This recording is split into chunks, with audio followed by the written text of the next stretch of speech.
And we're going to start our lesson today. I'm gonna try to get through it. We be coming again from the book of Exodus, and we are still continuing in our series, The Law is Good. And we know last week we were in honor thy mother and thy father, and Most High Yah was able to bring out some very important things, considering that this is something that we can do and we do. And in fact, we stated that if they say the law was done away with, why is it that that's one of the continual things that you hear people in the quote-unquote church talk about? Honor thy mother and thy father. So again, it's just a contradiction when they tell you the law cannot be kept, but yet they come from the law.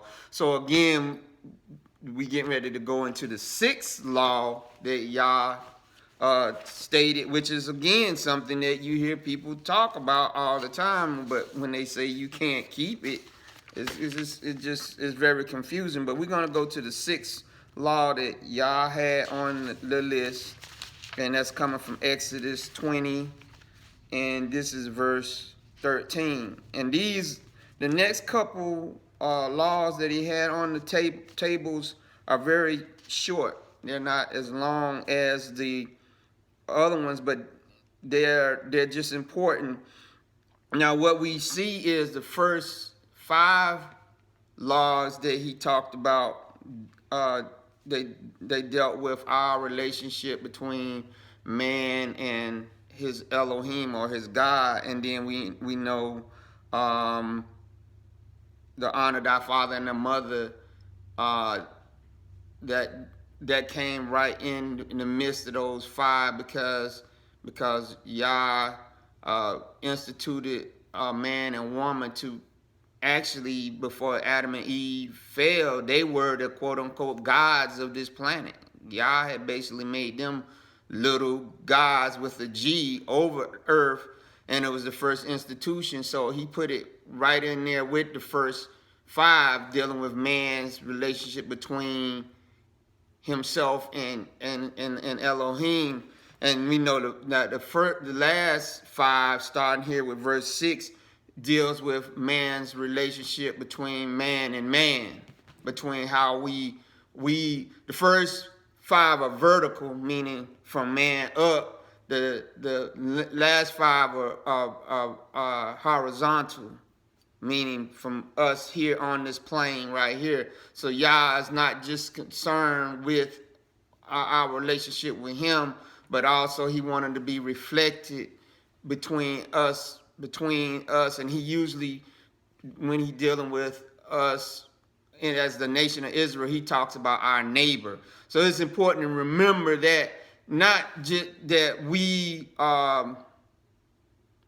don't think about other races, how we deal with them, but we know as black people in this world, who do we have the problem dealing with the most? Each other. Other races, we treat them, like they royalty. We, when people come in the neighborhoods and set up shops, and even our oppressors, how we treat them. We don't have to be given a lesson on how to treat them. We treat them, but with each other, it's a different story. So I want to put that out there in at the beginning. That a lot of people say, well, what about like when black people say we want to do this for something commemorating black love, they say, well, what about how you treat other people? Man, you don't have to worry about that. Besides a few slave rebellions that we had, when any time in the history of America, even in the West, have black people wholesale been able to rise up and just oppress and put anybody in the places that we were scattered down? We have been under the thumb, so much so that now we don't need, in a lot of places, black people don't want to identify with even being black. They say, oh, I'm not black, I'm an American now, or something like that. Whereas if you're Italian, you got Italian American Day. They don't feel bad about identifying with Italy.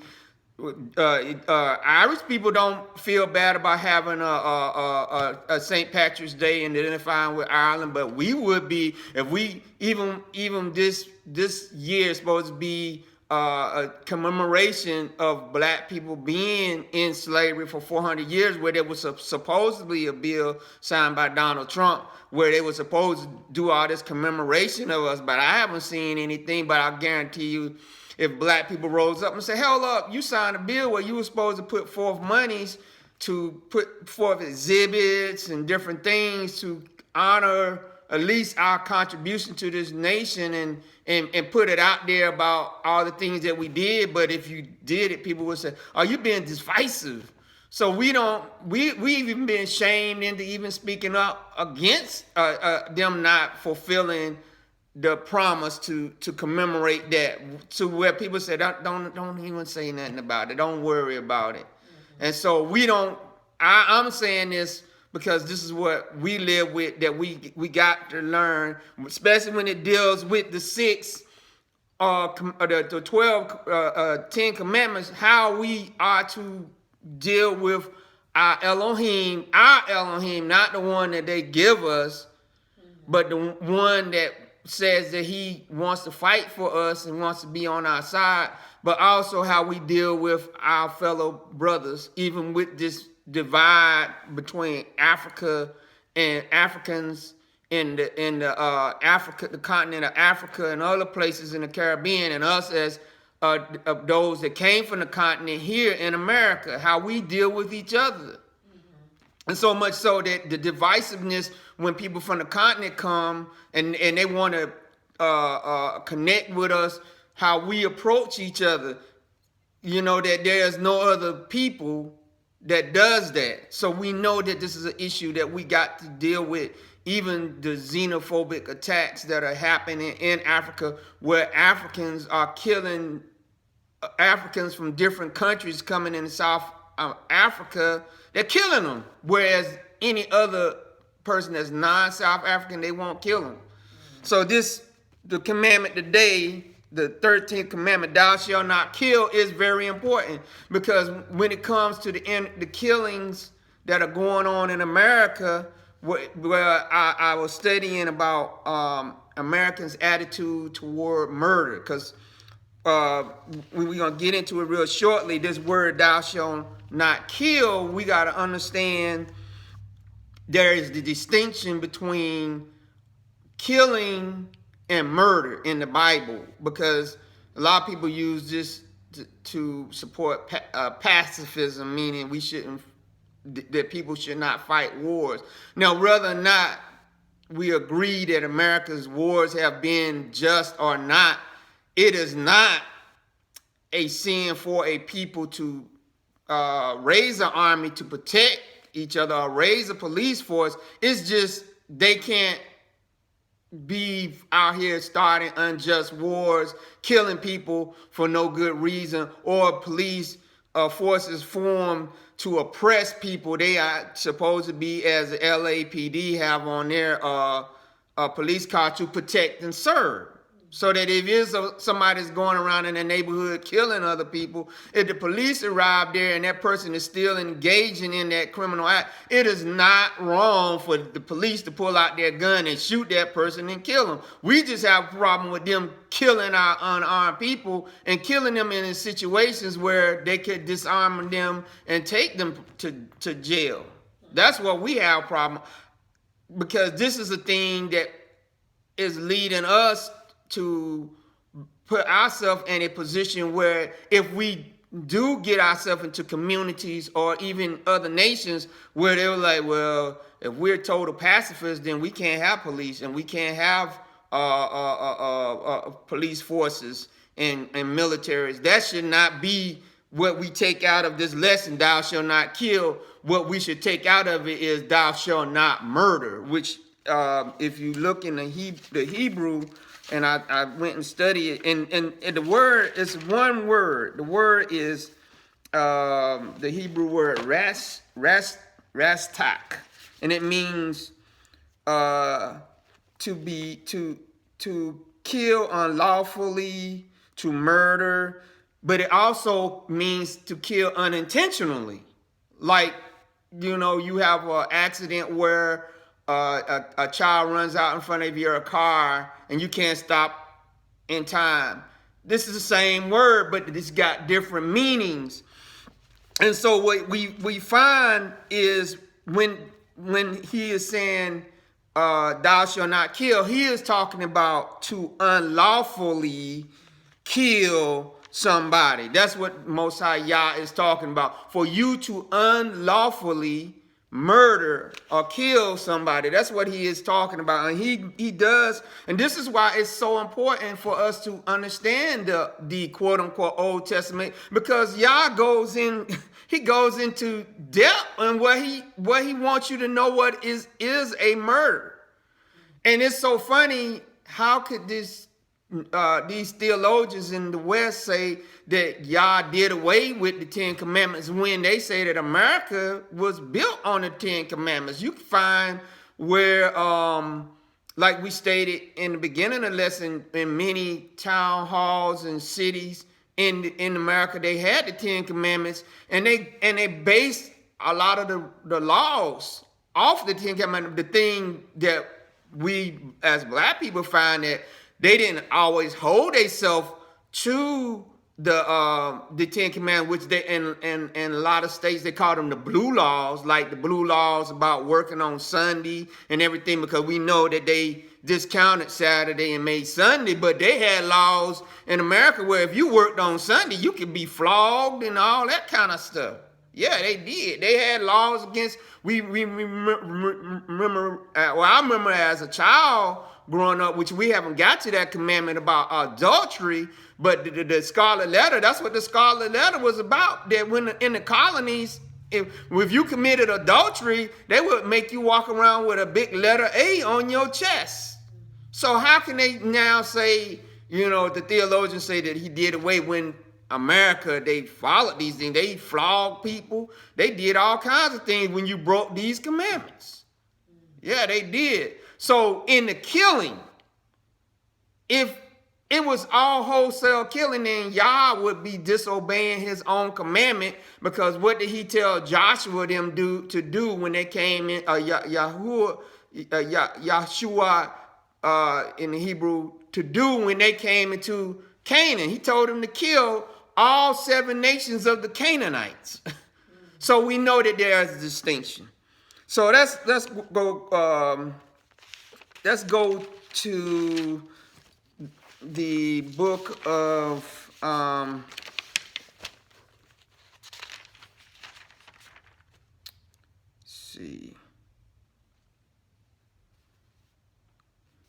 let's go to the book of Exodus 22 verses 1 through 2, because what we want to try to distinguish between murder, thou shalt not murder, and killing that is justifiable. And we know, as we stated, and somebody, when you get that, say amen and read it. Exodus 22 1 through 2. Exodus 22, 1 through 2. If a man shall steal an ox or sheep and kill it or sell it, he shall restore 5 oxen.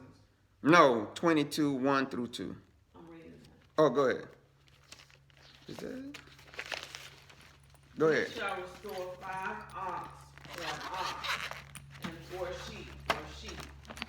If a thief be found breaking up and be smitten that he die, there shall no blood be shed for him. Okay, so here is Yah telling Moses to write this in the law. He said, if a man is breaking into somebody's house and the owner in that house comes in while he's in the process of robbing him and he kills that man in his house, he said, ain't no penalty for that. Because first of all, he's gonna be breaking one of the commandments that Yah said, thou shalt not steal. He said nothing, no blood is gonna be shed for him, meaning that the killing of that man by the owner of that house is a justifiable killing.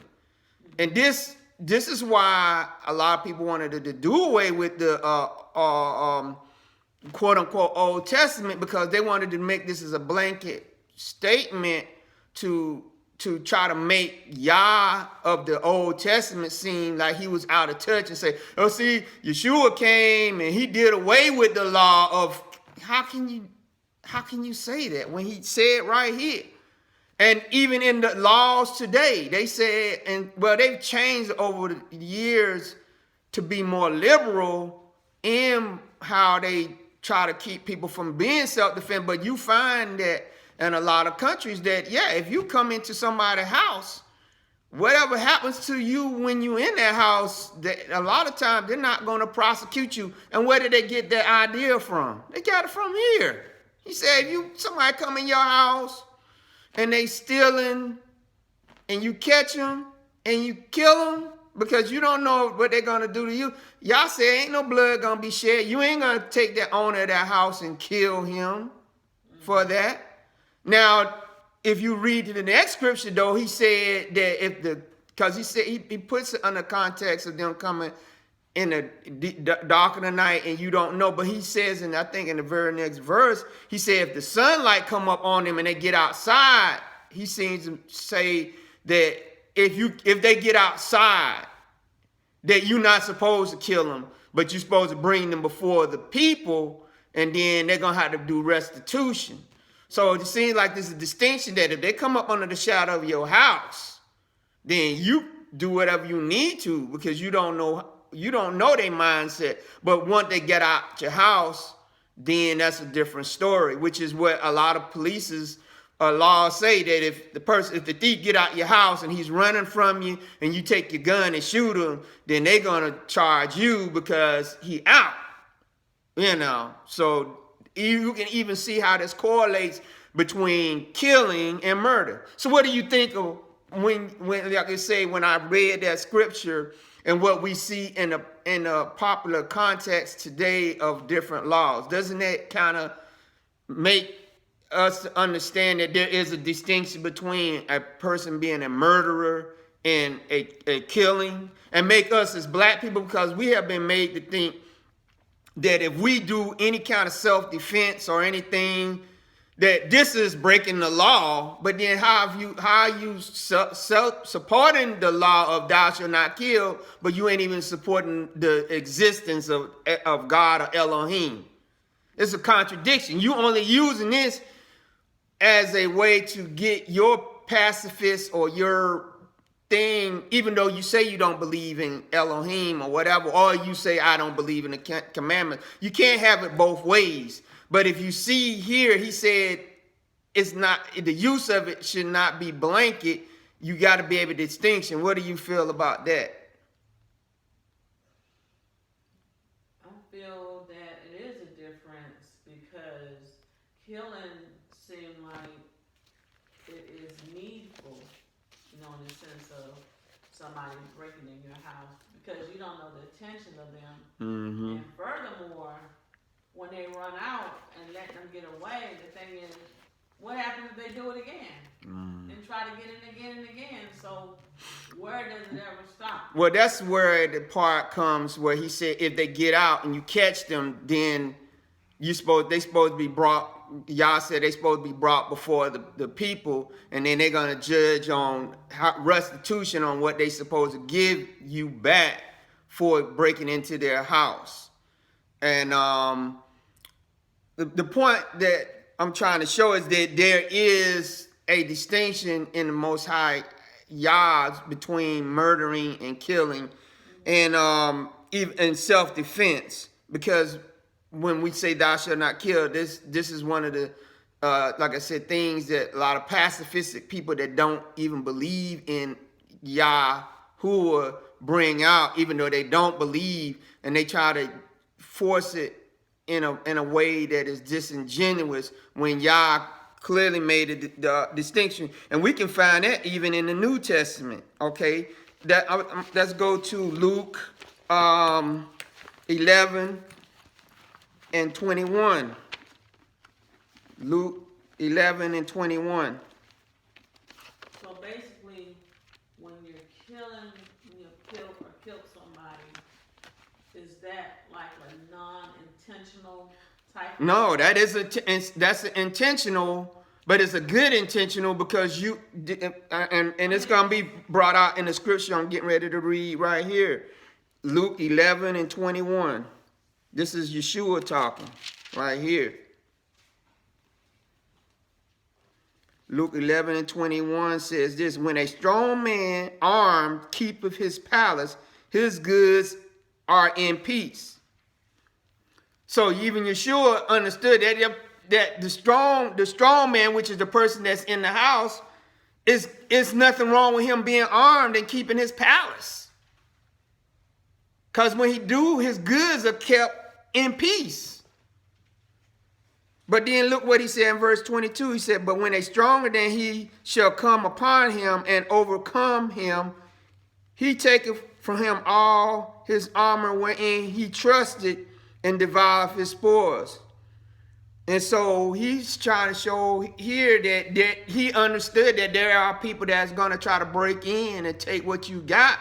But if you arm, you can try to keep them back. You might not always be able to, but he's acknowledging here that there's nothing wrong with you arming yourself and keeping yourself as the strong man or the protector of your place, to protect your goods and protect your family from those that's going to try to come in. There's nothing wrong with that.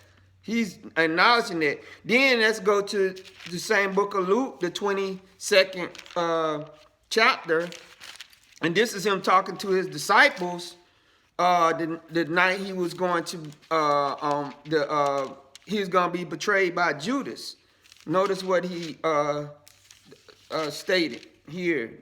Luke 22 verses 35. He said this, and he said unto them, when I sent you without purse and scrip and shoes, lack ye anything? And they said, nothing. Then said he unto them, but now he that has a purse, let him take it, and likewise his scrip.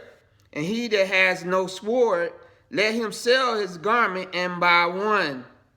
So he's saying, buy you an instrument of protection, because now I'm leaving you and you're going to be at the mercy of the forces of this world. For I say unto you that this that is written must yet be accomplished, and in me, and he was reckoned among the transgressors, for the things concerning me have an end. Now what people are always, okay, let me keep reading. And then they said, Master, behold, we have two swords. And he said unto them, it is enough. So what a lot of people get confused in is that when they were in the garden, Peter took one of the swords and chopped off the high priest servant's ear. And when Yeshua chastised him, he wasn't chastising him after he just told him to get the sword. He was chastising him because Peter was trying to prevent him from going to the cross. That's why he was chastising Peter, because remember when he told Peter, he said, no, Lord, it ain't gonna be that you're gonna be crucified. He said, get behind me, Satan. You don't savor the things of Most High. He understood, I gotta go to the cross. He said, put up your sword, Peter. Don't you think I could bring 12 legion of angels against these people if I wanted to? You don't need to do that, because this is that is written must be. But you, after I'm gone, you gonna be going places where you gonna need some protection. And those what them swords is gonna be. Now, does that mean that we don't trust in Most High Yah when we pray and believe when we go out? That's so, but even in the military, as I remember, you got the chaplain's assistant. Even though the chaplain himself might be carrying a Bible, he has a chaplain assistant that carries a weapon. to protect him. So even in this world, they understood that. Now, it wouldn't have been bad for the chaplain to have his own weapon, and some do carry sidearms. You know, I won't have no problem with that, because I don't think the prohibition against us as believers in Yeshua carrying weapons is I think is a misunderstanding of, like I said, the scripture, that if we have to protect ourselves. But again, the prohibition against killing has to do with us doing unlawful killing, and we can see that. Let's go to Matthew. I'm gonna go to Matthew 5th chapter, verses 17. Well, let me see. No, I'm not gonna start at verse 17. I'm gonna go to Matthew 5 and 21. What now? I'm gonna go to Matthew 5 and 21. And that reads, "Ye have heard that it was said of old time, thou shalt not kill. Who shall kill shall be in danger of the judgment." Okay, so here they said in the Greek Septuagint, when this was written, it had, the word was unjustifiable, and the Greek was the unjustifiable killing. So he was bringing a light to the understanding of killing, and then he gonna bring it out further, because we know that Yeshua came to fulfill the law, to give fuller understanding to it.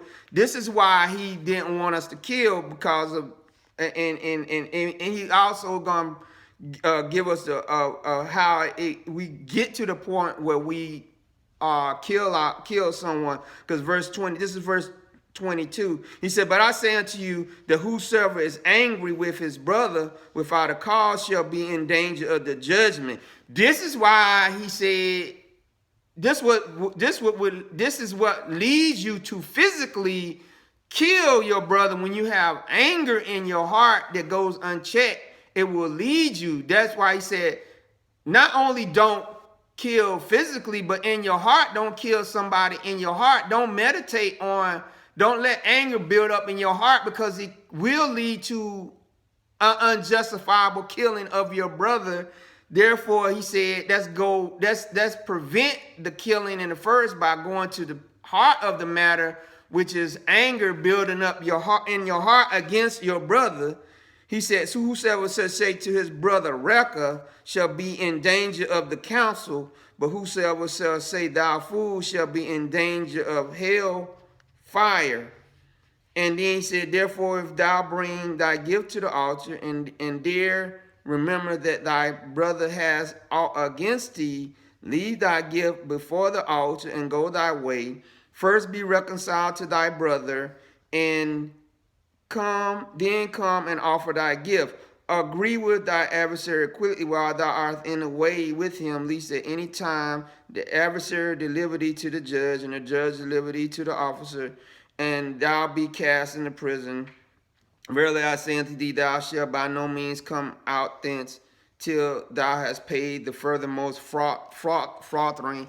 He was saying here, the thing that will lead you to physically killing your brother is the heart. And we can see that also in the book of James. Let me see if I can find it. Let's go to James 2 and 11. Somebody get James 2 and 11. Because he, as I said, he came to fulfill the law and to get us even before we would physically kill somebody. He said the heart of man, we got to clean up the heart, because this is what's going to lead to the physical killing of somebody. When you kill them in your heart or in your mind, he said you gotta purify yourself. That's why he said we gotta every day we gotta crucify our flesh, because it can't be subject to the law of Elohim. We gotta crucify the flesh every day so that it won't lead us into temptation of wanting to kill somebody. Unjustifiable, that is. Okay. All right, James 2:11. Somebody read that. And then somebody get James 4:2. Excuse me. Read.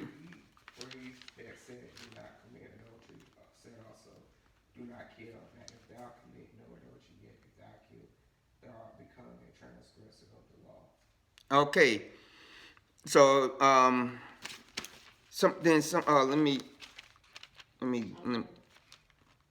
yeah, go ahead to James 4:2. James 4 verse 2. Ye lust and have not, ye kill and desire to have and cannot obtain. Ye fight and war, yet ye have not, because ye ask not. Okay, and actually, let me go up to verse 1 of that, because this gives it more meaning. He said, from whence come wars and fightings among you? Come they not hence out of your lust that war in your members? Okay, and so here he's saying out of the heart. So Yeshua came to help us even before we, like I said, before we physically got to the point where we wanted to like literally kill someone with our hands. He said, that's killed that lust in you that leads to all these wars and all these things that war in your members. And how do we do that? Remember we said once you're born again, you still have to contend with your physical body, but you crucify your flesh, and now that your born again spirit is there, filled with the Ruach, it helps you to war against the intentions of your flesh that will want you to kill somebody. You know, say that's not the right way to think about that. No, I'm not supposed to sit here and think about doing that. That's not of the Most High Yah. Now you got something that will stop you and bring back to your remembrance. Like I said, he would write the laws on your heart. That no, that's not a good thing. That is not a good thing for me to sit there and think about doing that to somebody. That's not of the Most High Yah. Now you got an internal check in you that will stop you even with the thought of wanting to murder, to unjustifiably murder somebody. Well, you say, nah, I know, no, this is not from the Most High. I got to check this, I got to crucify this, and I got to live by the royal law of Yeshua, which is thou shalt love thy neighbor as thyself. Because remember what I said, we don't have no problem about not wanting to kill our oppressors and everything, but it's amongst ourselves that we have this, that we have to check this thing where, man, yeah, you know, like before just think about this. And I thought about how sick in our heart and our mind we were when we grew up. And some people might say, well, that's just, you know, you were just a victim of how we were raised. But how we would look at those cowboy westerns and we would see the white people killing these Indians. We're like, yeah, get them, kill those Indians. Not understanding that's not right. That's not right. We shouldn't be thinking especially that. Or when we was watching them movies where the white armies would be in Africa and they would have the Africans jumping out with the spears and the thing. We're like, yeah, get them or whatever. Not understand. Man, he said, we got to check that. We got to check that. That's why when a lot of us die, they always talk about how you will never see where they'll let a Caucasian person that was killed, let a camera just sit there and watch them laying in the road dead. Because it desensitizes the people. That's why they let that, and that's why we don't have no sympathy. We have been trained to have no sympathy when we see our people killed in the street and bleeding and everything, you know. It's just here recently with Trayvon and all these things, you know, and Michael Brown, that black people start waking up and say, hey, you know, why you let Michael Brown body just sit there for 2 hours and stuff and bloat in the sun and everything? This is this is what the commandments were supposed to, and then Yeshua coming to fulfill and expand for us to stop. But the problem is, because we were scattered into all these nations by our enemies, especially in America, we have been scattered to nations that are warlike. And Daniel even stated that the Antichrist spirit will be those that worship the God of forces. And to bring that point out, that this spirit of killing, of unjustifiable murder, because we didn't want to keep the Most High's commandments on that, he put us into nations where murder is no big thing. Think about the American, like I said, even with the American Indians, how many of them were murdered off. And even the fact that one of the army units that was used in the Indian wars was the black Buffalo Soldier. They were very effective units in the fight against the Indians on the plains. You know, even the song by Bob Marley, Buffalo Soldier in the Heart of America, fighting on arrival, fighting for survival. He was sent out to fight against the Indians. Even though there was some things said about them putting us into slavery and some of the tribe, but for the most part, they was not our enemies, but we was put in that situation. But Yah would not have had us, I believe, done to do that. He would not have had us to fight against them like we did. Not that we was the only ones that fighting. We was a small portion of that, but we were very effective. But the point I'm trying to make is he put us into nations where just genocide and murder of us and the people around us was commonplace because we refused to obey the sixth commandment about unjustifiable killing. We let it run into us. Like James said, look at all this stuff that was warred in your heart. So now I want to put you into a nation that is warlike, like America. Now look at this. I got this off this from the Global Research. It says that America has been at war 93% of the time that it has been a nation. This nation was founded officially in 1776.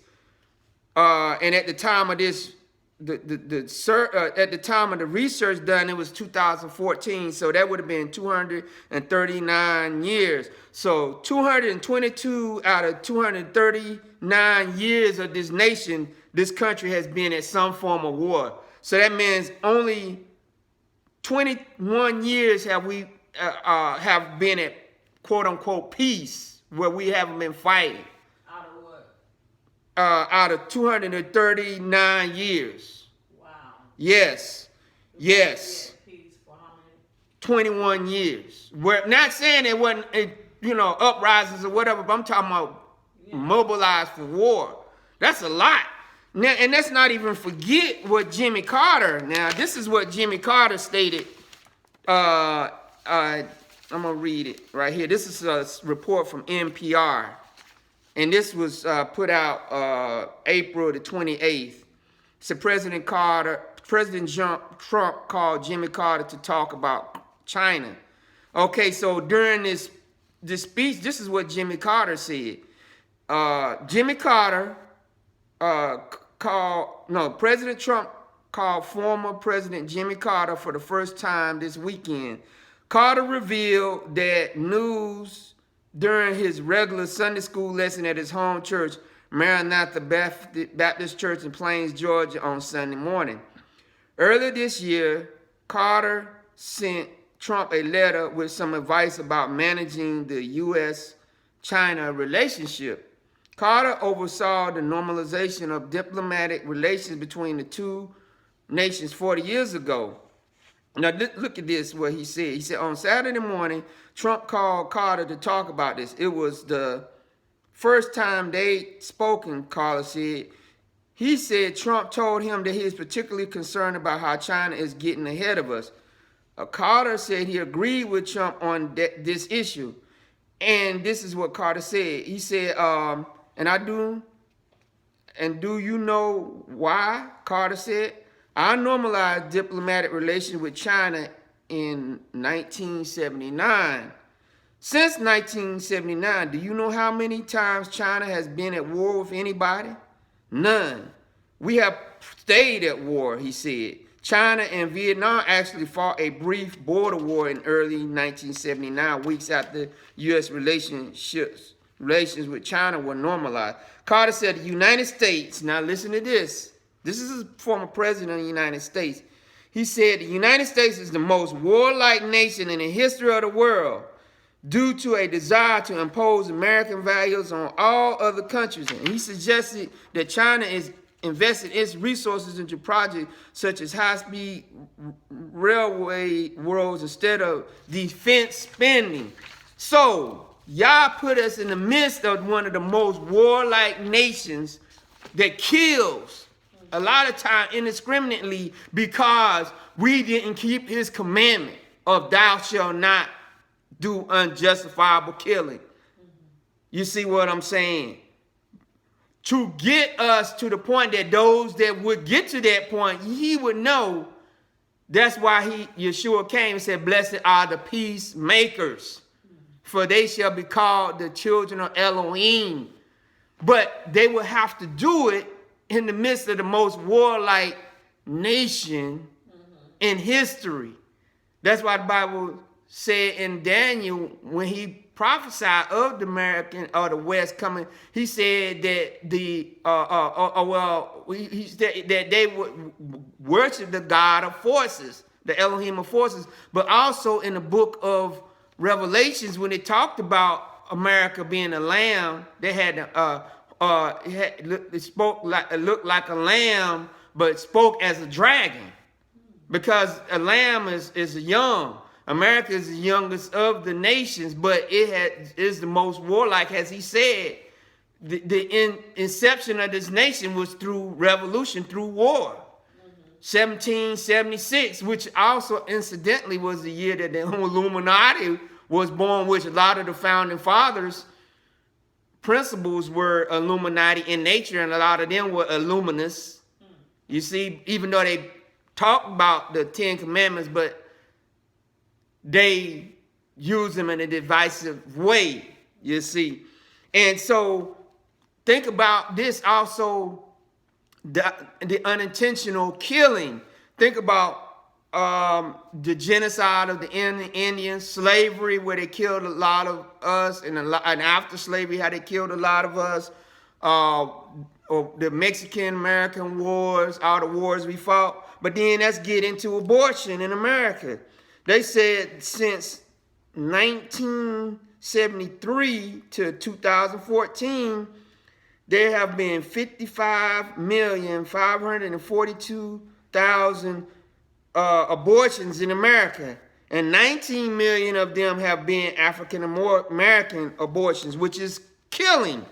So think about all that blood on top of all the blood that was shed, so that now it would be understandable why he would say, thou shalt not do intentional killing, and how this was to Yah, because he said when in the Genesis, he talked about if you shed another man's blood who was killed and who was made in the image of Yah, he said, to you, your blood shall be shed too. And even though America has not had any more big wars internally like they had with the Civil War, there's been a lot of killing, like murders.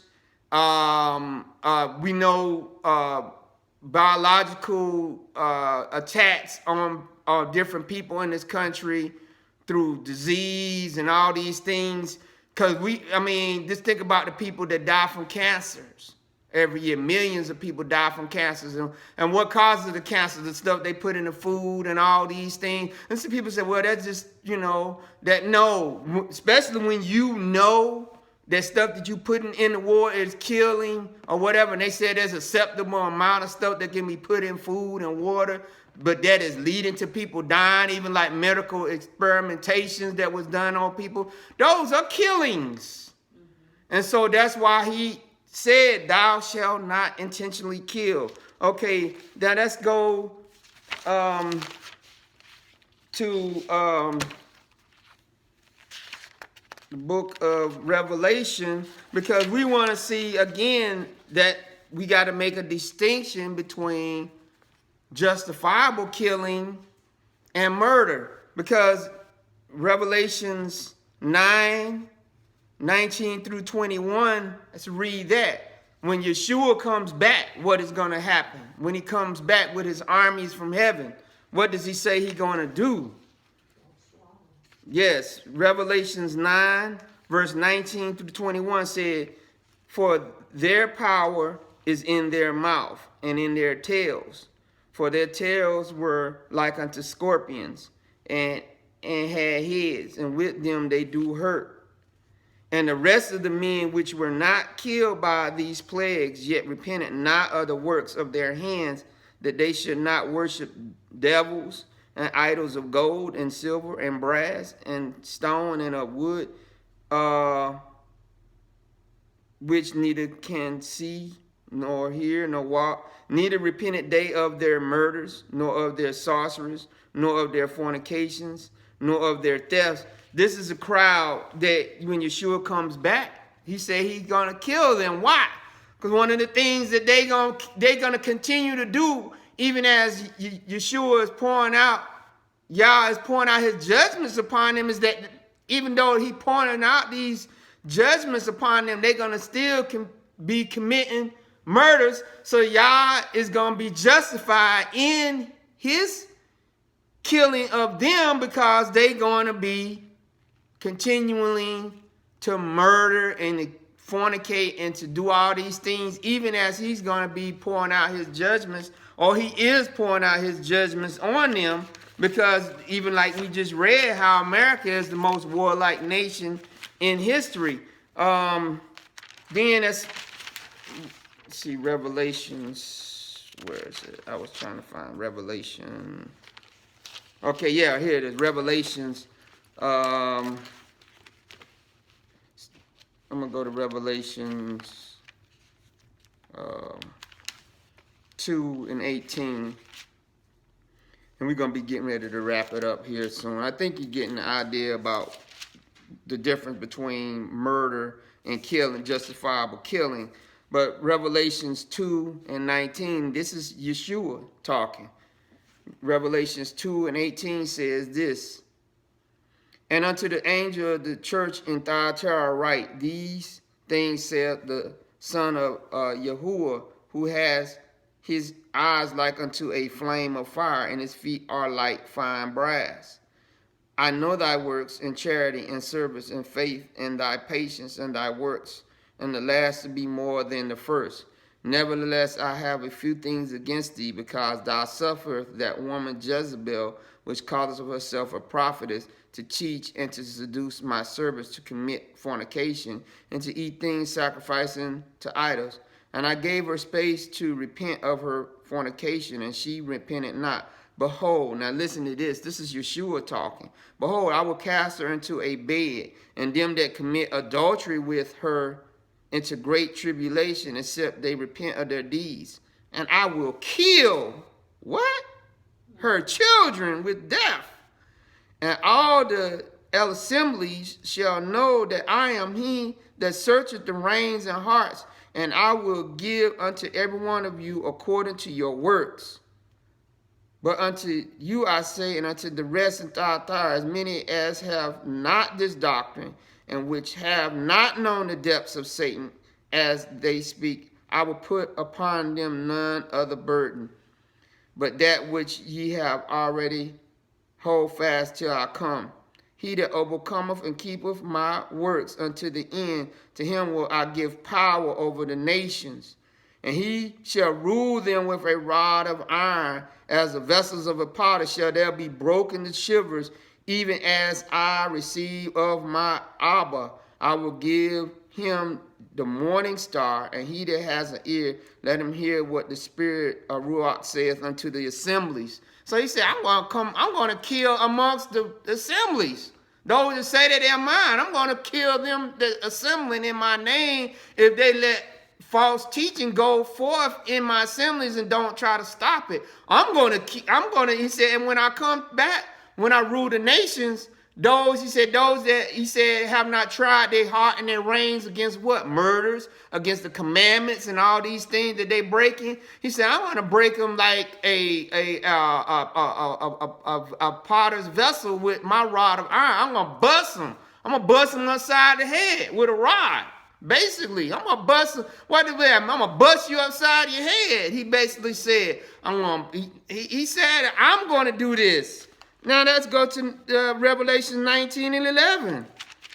So we know that there's got to be a difference between the different ways of killing and murder justifiable. Because he said if you have a heart that you're going to keep doing these things, if you don't try your what? He said he tried the reins and hearts against what? What did he say in James? He said, what come forth that causes you to have these murders? He said, we got to try these things. We got to do these things to ourselves. We got this eternal struggle even after we're born again because we're still in the flesh. But we got the renewed man that can fight against these murderous thoughts and things, not against justifiable killing. That if somebody kills somebody in your family, it's not wrong for you to want them to go to before the judge and be executed for what they've done, because he said it's justifiable. He said what is wrong is that when you see your brother or somebody and you just say, man, I just hate them, man, I wish they was dead, for a reason that is not justifiable. That's what he's saying. We got to check in our heart and having this hatred and malice against each other, that we want to kill each other. That's what we got to check in ourselves. This is why we got the Bloods and the Crips and all these things in our communities killing each other. He said we got to stop this amongst us, and that's why he rose up the nations to chastise us, because we refuse to stop this amongst ourselves. We got to stop it. Okay, Revelations 19 and 11. This is Yeshua talking. This is not Yeshua talking. This is a vision of John seeing when Yeshua came back, and I saw heaven open, and behold, a white horse, and he that sat upon him was called Faithful and True, and in righteousness he does judge and make war. His eyes were as a flame of fire, and on his head are many crowns, and he had a name written that no man knew but he himself. And he was clothed with a vestige dipped in blood, and his name is called the Word of Yahuwah. And the armies which were in heaven followed him upon white horses, clothed in fine linen, white and clean. And out of his mouth goeth a sharp sword, that with it he should smite the nations, and shall rule them with a rod of iron. I got that rod of iron again. And treadeth the winepress of the fierceness and wrath of Almighty Elohim. Right? And he has on his vesture and on his thigh written King of Kings and Master of Masters. And I saw an angel standing in the sun, and he cried with a loud voice, saying to all the fowls that fly in the midst of heaven, come and gather yourselves together unto the supper of the great Yahuwah, that ye may eat the flesh of kings, and the flesh of captains, and the flesh of mighty men, and the flesh of horses, and them that sat on them, and the flesh of all men, both free and bond, both small and great.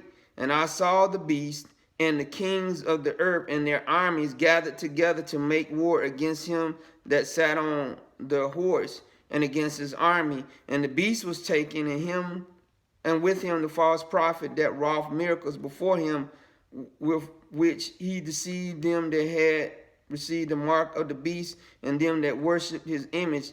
These both were cast alive into a lake of fire burning with brimstone. And the remnant were slain with the sword of him that sat upon the horse, which sword proceeded out of his mouth, and all the fowls were filled with their flesh. So here he's saying, when, after he throw the Antichrist and the false prophet into the lake of fire, he gonna finish off the rest of the armies by speaking death to them with the sword that proceeded out of his mouth. This is Yeshua doing all this. So we know that this can't mean, this is not talking about him not killing. It's not talking about him murdering, but killing in a justifiable way. Because what did we say when we read Revelations 9? Because these people was not repenting of their murders. Because even in the assemblies, they wasn't repenting of their false teaching and their false doctrine that spread across the earth. He said that this is what we got to understand so that we won't be confused when people say, thou shalt not kill. That means that nothing, and this is what they use to try to say that the Old Testament cannot be true. Because why would he say thou shalt not kill, but then go out and tell Joshua them to kill all those people? That's because, of course, when you don't understand the original language and understand the different meanings, and you want an agenda you don't understand, how can I love my neighbor yet? And this is not to say that we are supposed to be patriotic and want to go forth in war and all these things. Like we just stated, in America's history, they've been at war, but a lot of those wars were not justifiable because, first of all, when we came to this land, or not we, when they came to this land, it was unprovoked. The Indians didn't do anything for them to come to this land. They just came on their own and started these wars against them. You see what I'm saying? So these are unjustifiable. But even in the Bible, the unintentional killings, Yah even made a way that if you unintentionally kill somebody and somebody wanted to retaliate, Yah would say, no, that's not do that. If a person didn't mean to kill somebody, he had what he called cities of refuge. Let's go there real quick, and we're going to end our lesson, because this will also give us understanding of the ways where we show that Yah just didn't want people to die indiscriminately.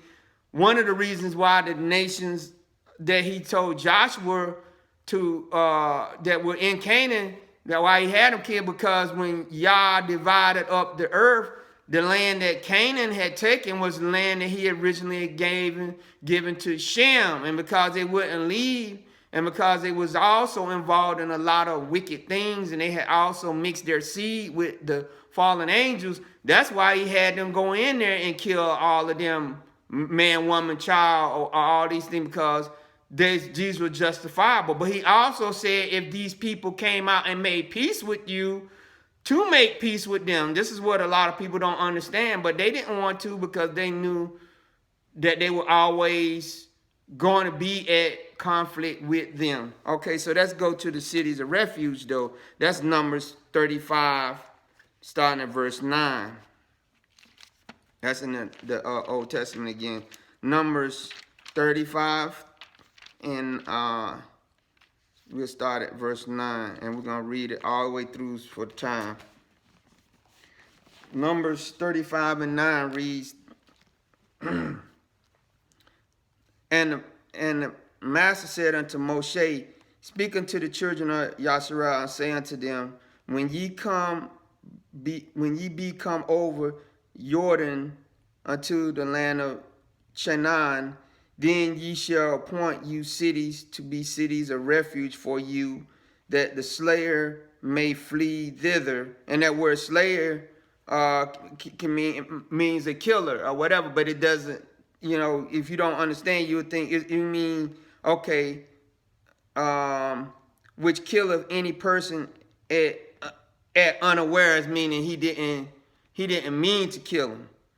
And they shall be unto you cities for refuge from the avenger, meaning the person who family member or whoever you killed coming after you, that the manslayer die not till he stand before the congregation in judgment, meaning let him be brought before a court. And that's where the part where we was talking about with even with the thief, he said, don't go out and just, kill him, because let's find out if he get away, and of these cities which ye shall give, 6 cities shall be for refuge. So he will have 3 on one side of the Jordan and 3 on the other side of the Jordan. And ye shall give 3 cities on this side Jordan, and 3 cities shall ye give in the land of Canaan, which shall be cities of refuge. These cities shall be a refuge both for the children of Yasharal, and for the stranger, and for the sojourner among them, that anyone that killeth any person unawares may flee thither. And he smite him with an instrument of iron, so that he die. He is a murderer. The murderer shall surely be put to death. And if he smite him with throwing a stone wherewith he may die, and he die, he is a murderer. The murderer shall surely be put to death. Or if he smite him with a hand weapon of wood wherewith he may die, he die, he is a murderer. The murderer shall surely be put to death. The revenger of blood himself shall slay the murderer. When he meeteth him, he shall slay him. But if he thrust him of hatred, or hurl at him by a line of weight, that he die, or in enmity smite him with a hand, that he die, he that smote him shall surely be put to death, for he is a murderer. The revenger of blood shall slay the murderer when he meeteth him. But if he thrust him suddenly without enmity, or have cast upon him anything without line of weight, or with any stone wherewith a man may die, seeing him not, and cast it upon him that he die, and was not his enemy, neither saw his wrong, then the congregation shall judge between the slayer and the revenger of blood according to these judgments. And the congregation shall deliver the slayer out of the hand of the revenger of blood, and the congregation shall restore him to the city of his refuge, whither he was fled, and he shall abide in it till the death of the high priest, which was anointed with the holy oil.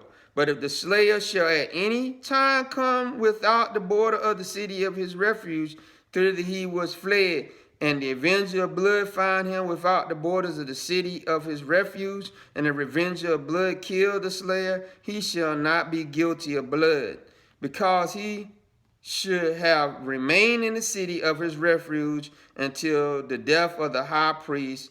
But after the death of the high priest, the slayer shall return unto the land of his possession. So these things shall be for a statute of judgment unto you throughout your generations and all your dwellings. Whosoever killeth any person, the murderer shall be put to death by the mouth of the witnesses.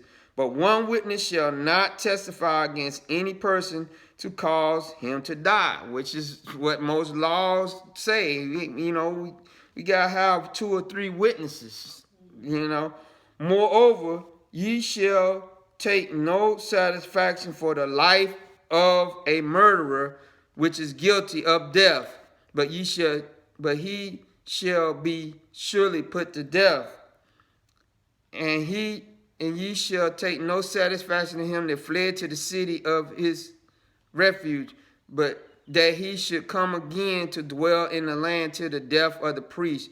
So ye shall not pollute the land wherein ye are, for blood it defileth the land, and the land cannot be cleansed of the blood that is shed therein, but by the blood of him that shed it. Defile not therefore the land which ye shall inhabit, wherein I dwell, for I, master dwell among the children of Israel. So he's saying here, he said, don't even take no satisfaction in the taking of the life of the murderer. He said it's not a good thing. He ain't saying that, you're going to wail and mourn or whatever, but he said, don't be so happy. He said, because with any shedding of the blood in the land where I'm dwelling, he said, you got to consider that I'm there and I don't like blood to be shed on the land where I'm at. He said, but on the same token, he said, he said, he said, any of the shedding of blood, Yah is not satisfied in a sense. He don't want it to be that way. That's why Yeshua came. He said to prevent these murders amongst you. Let's get at the heart of the matter, which would lead you to physically murder, that you must love your neighbor as yourself. This will prevent you to get to the point of killing, because in your heart you will have wrestled against that thing of wanting to murder someone. That's why you got to be born again. That's why Yeshua came to help us to do what he had told, because he noticed what he told the Pharisees in Matthew, what we just got through reading, Matthew 5. He said, you heard that thou shalt not kill. But he said, if you in your heart have anger. He said, that's what we got to deal with when we see anger rise up in our heart against our brother or whatever, that we got to deal with that. Now, the taking of life by somebody, of one of your loved ones by someone, it is natural to have that anger against them. But he said, okay, that's not to preclude that their life can't be judged. Like we just read, he said if they murder somebody, they got to give up their life. Now we know this country at one time did have the death penalty, that if you kill somebody, that you would like manner would hang you or whatever. Now we know that went away because, of course, there were judgments against people that might have been innocent. So some people that said they just scrap the killing of people altogether because the justice system can't get it right. But that does not mean that Most High Yah would have been against the death penalty, continue to go forth when there's a clear case that a person murdered somebody and there was no ambiguity about it, that it was not against Most High Yah's prohibition against killing, that person would be killed. This is how they got rid of the death penalty. Said, Most High Yah said, thou shalt not kill. But he said, no, unjustifiable murder. And in our heart, unjustifiable anger against somebody. That's why he said, if you are angry with your brother without a cause, meaning that he understood sometimes it's going to be a cause for you to be angry with your brother. If your brother punched you or your brother killed somebody, yeah, you're going to be. But if you just have an unjustifiable anger, he said you got to check that, because then you will get a unjustifiable anger that will lead to murder in the heart and could lead to murder with your bare hands. So before we ask the question, is there any questions or anybody want to add to anything that we stated about thou shalt not kill, when we wanted to show that there is a difference between justifiable killing and murder? Everybody clear? There is a time to kill, but it has to be according to God's rules and regulations. Like during war, he calls people hands in war against the enemies. But then on the other hand, he said if you have hatred in your heart, like so much hatred, that it gets to the point where you want to kill a person, you already have killed them in your mind. Mm-hmm. So it's a distinction between the two. Mm-hmm. Lawful killing and then unlawful. Yes. I just spoke about if somebody broke in your house, which was unlawful for the person to do, you have a lawful right to kill them if they entered into your space. Yes. Mm-hmm. So I've learned that there's lawful killing and unlawful killing. But the most important thing is to keep your spirit and your heart in check. So a confrontation, like what James said, yeah, where the stuff coming out of our heart that leads to the wars and conflicts. right, to the point of hating so much until that thought and that debating, or if that when you're pondering on it to the point of you want to fulfill the anger which is in you, then it is wrong. Which is can kind of put an understanding to World War I, World War II, and then wars afterward, how many people was killed, which let you know how this, because man had pushed the commandments aside, how we could get to that point where all these people died. I think they said America itself in World War II, they estimated that 60 million people were killed worldwide. That out of those 60 million, America alone by itself was the cause of 20 million people being killed. Some justifiable, some unjustifiable. A lot. That's 20 million. Because yeah. They had lust in their heart for land and lust in their heart for the goods of that land, gold, riches, oil. It caused them to kill people. No, I'm talking about World War II, not the. Oh yeah. And just the two atom bombs alone that were dropped on Hiroshima and Nagasaki, that was over 200-something thousand people that were killed. When they said that clearly Japan probably would have, the emperor was gonna surrender, but because they wanted to test the A bomb, they let it be dropped. Yes. So Leon, you got anything you want to add to that before we end the lesson and we ask the question? Murder, killing is wrong. Murder is wrong. But you understand the difference between justifiable and killing and murder? I was saying there's a difference, though. Mm-hmm. Being unintentional, and being intentional. Now, if it's unintentional, like somebody invading your privacy or something like that, and kill someone else, because you wouldn't know, you wouldn't understand what would happen, what the outcome, or what was going, somebody just come and just kidnap you or something like that, just out of nowhere, and just. Just invade you,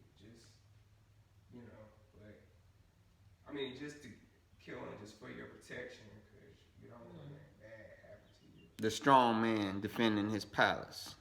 Yeah, something like that. And intentional, because, like I said, having anger in your heart, it's not wrong being angry, but like wrath, taking wrath, like it's a sin, though. Yeah. Killing out of wrath, though. It's like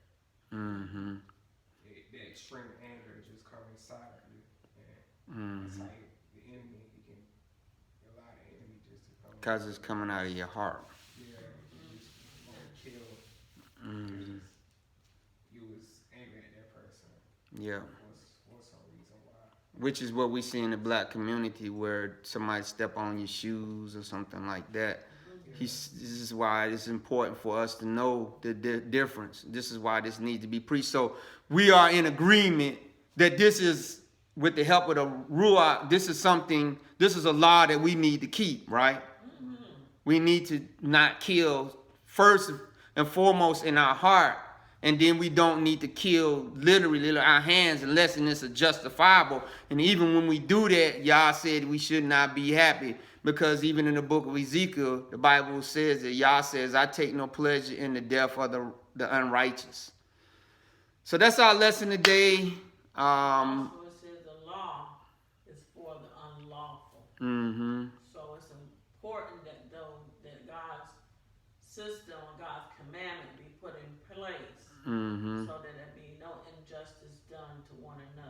And it's important, like you just said, for us to remember when these laws, he was giving this to them as a nation, to rule themselves as a nation. Now, since we are part of another nation, we are in exile, that still does not mean that we should not try to govern ourselves as much as possible according to these things, because even like with myself when I was in the military, I thank the Most High Yah that I never had to kill anybody. Not that I would have been wrong to do it, but now knowing that some of the things that I participated in, they might have been unjustifiable, I probably would have felt bad that, hey man, I killed these people on their own land. And that's why I think you see a lot of soldiers that come back and they lose their mind or whatever, because they were like, yeah, I did this, but did I really do the right thing? And they have this inner conflict. I think if you was at that time or whatever and you was trying to just save your life or the life of your buddies,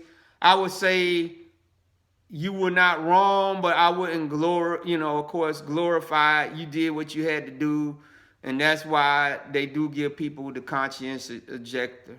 So that's our lesson today. Be blessed.